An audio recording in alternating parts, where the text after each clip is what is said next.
The wine surged through my veins like liquid fire as I watched William Harrington's words form in slow motion. My fingernails dug crescents into my palms as the room around me blurred, his voice somehow both muffled and painfully clear. "My son deserves better than someone from the gutter," he announced to the room full of his country club friends, business associates, and his now frozen family members. Street garbage in a borrowed dress, pretending to belong in our world.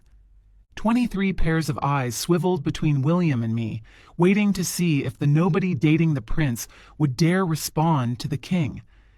I felt each heartbeat in my throat as I carefully folded the napkin, fabric that probably cost more than my first apartment's rent. I placed it beside my untouched plate of overpriced salmon. "Thank you for dinner, Mr. Harrington," I said, standing slowly, "and thank you for finally being honest about how you feel. My name is Zafira. I'm 32 and a self-made entrepreneur. This is the story of how I transformed a public humiliation into the most expensive lesson a man ever learned." "Zafira, don't!" Quinn grabbed my hand. I squeezed his fingers gently, then let go. "It's fine, love. Your father's right. I should know my place." The smirk on William's face was worth memorizing. That self-satisfied expression of a man who thought he'd won, who believed he'd finally driven away the street rat who dared to touch his precious son. If only he knew.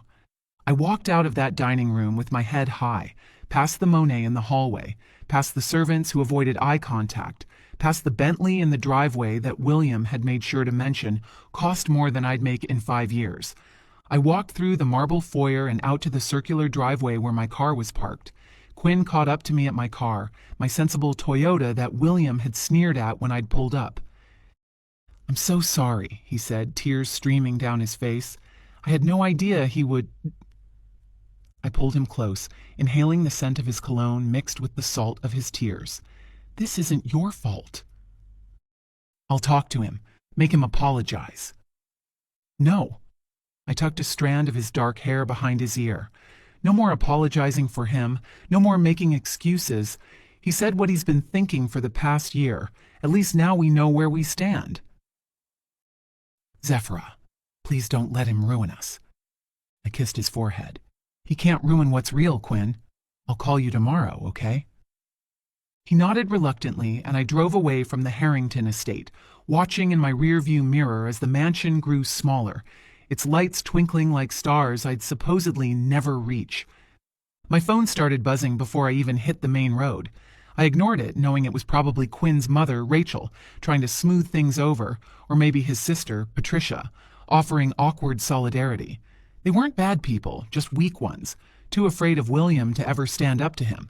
But I had more important calls to make. I voice-dialed my assistant as I merged onto the highway. "Danielle, I know it's late." "Miss Cross, is everything all right?"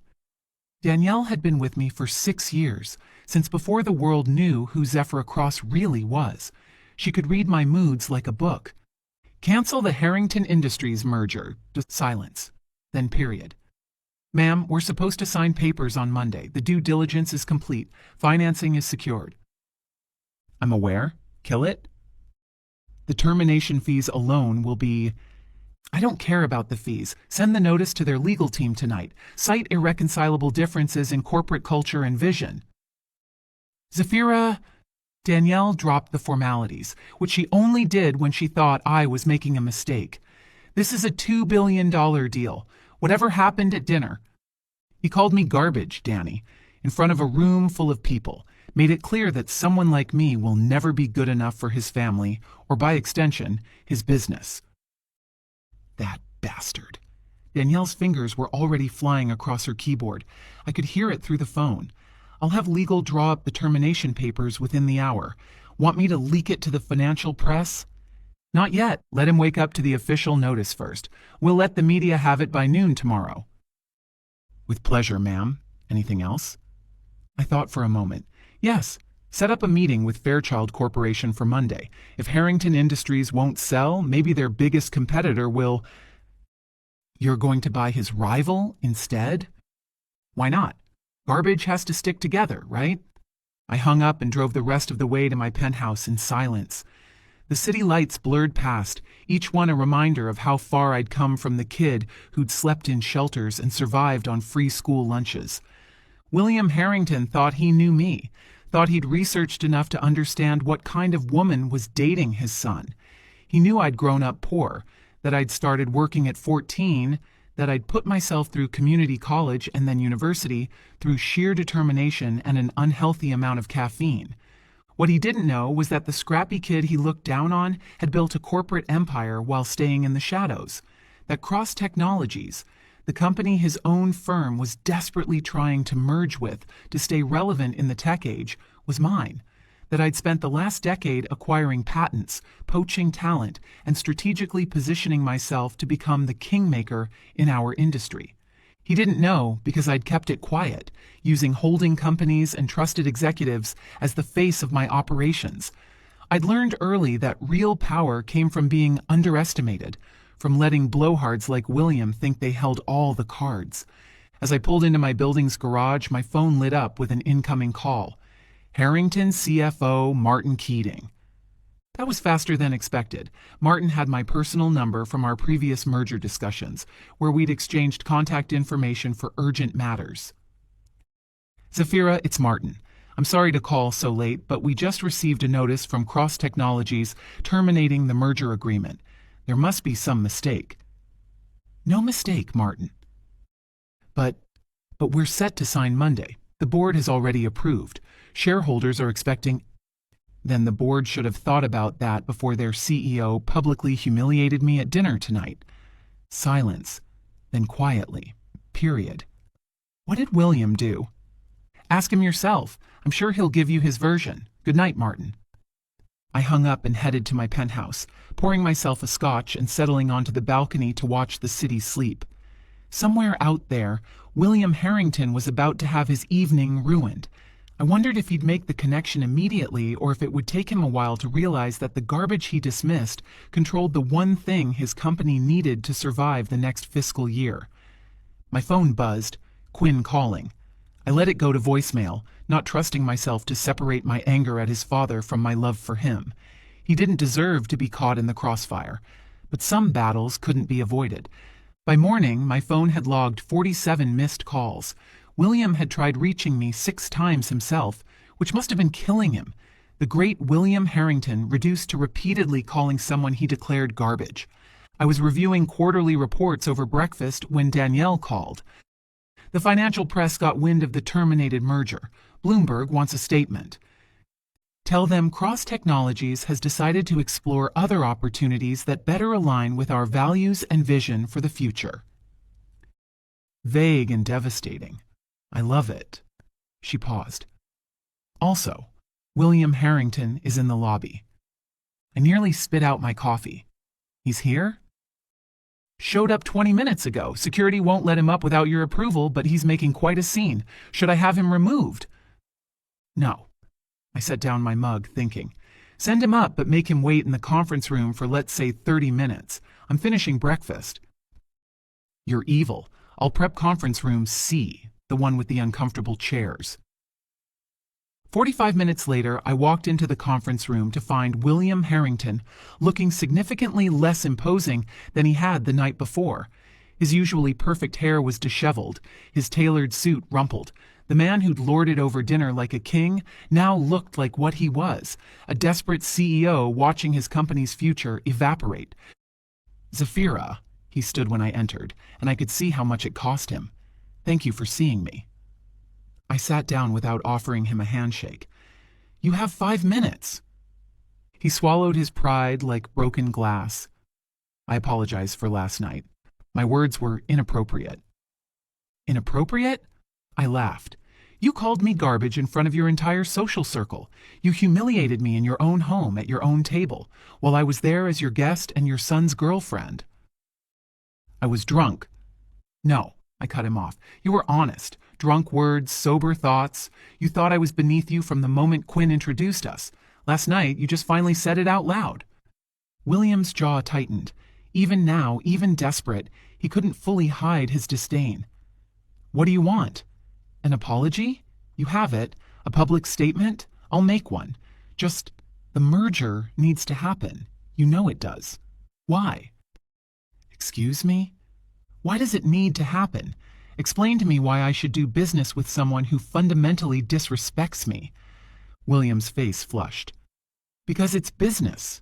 It's not personal. Everything is personal when you make it personal. I stood up. You researched me, right? Dug into my background, found out about the foster homes, the free lunch programs, the night shifts at warehouses to pay for textbooks. He nodded reluctantly. But you stopped there. You saw where I came from and assumed that defined me. You never looked at where I was going. I walked to the window, gesturing at the city below. Do you know why Cross Technologies is successful, William? Because you have good products. Because I remember being hungry.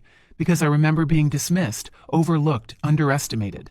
Every person we hire, every deal we make, every product we develop, I ask myself if we're creating opportunity or just protecting privilege. I turned back to him. Your company represents everything I built mine to fight against.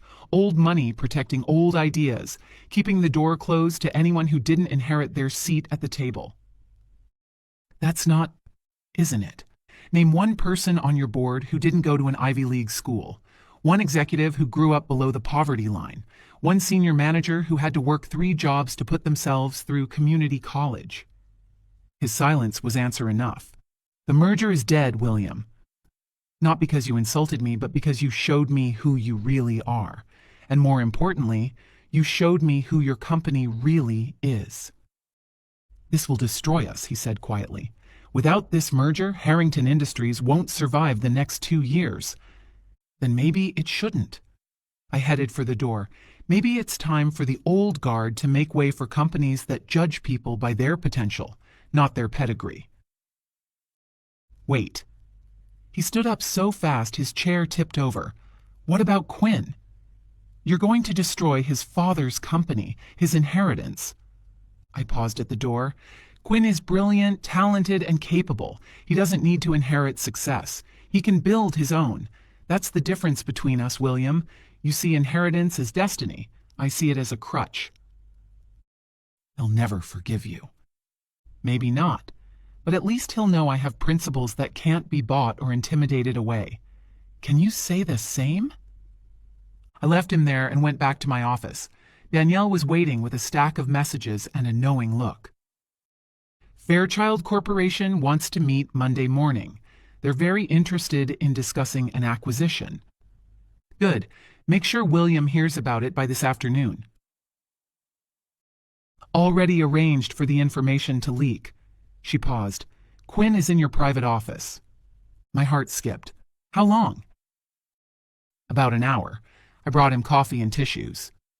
How did he know to come here? I asked. He called the office main line asking for you. When I told him you were in a meeting with his father, he asked if he could wait for you. Given the circumstances, I thought you wouldn't mind, Danielle explained. After leaving William in the conference room, I headed back to my private office where Danielle informed me Quinn was waiting. I found him curled up in my desk chair, eyes red but dry. He looked up when I entered and I saw his father's strength but his mother's kindness in his face. Hi, he said softly. Hi. I heard what you told him. Danielle let me watch on the conference room feed. I sat on the edge of my desk. And I think... He stood up, coming to stand between my knees. I think I'd been a coward, letting him treat you that way, making excuses, hoping it would get better.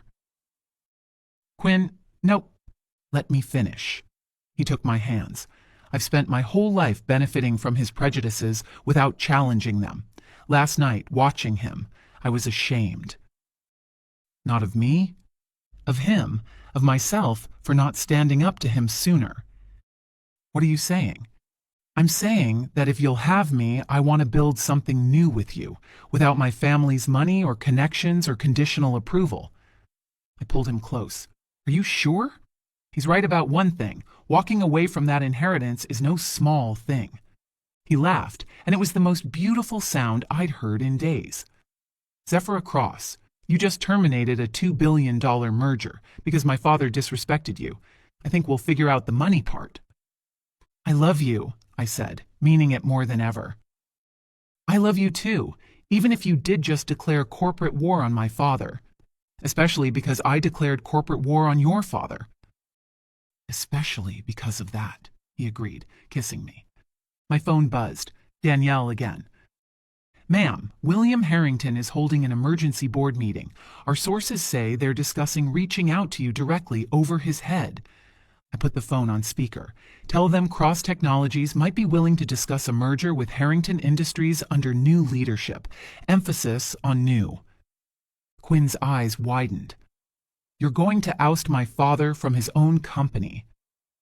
I'm going to give the board a choice. Evolve or perish. What they do with that choice is up to them. He thought about it for a moment, then nodded. He won't go quietly. I wouldn't expect him to. This is going to get ugly. Probably. My mother will cry. Definitely. My sister will write another terrible song about family drama. God help us all. She smiled, and it was sharp and beautiful and a little bit dangerous.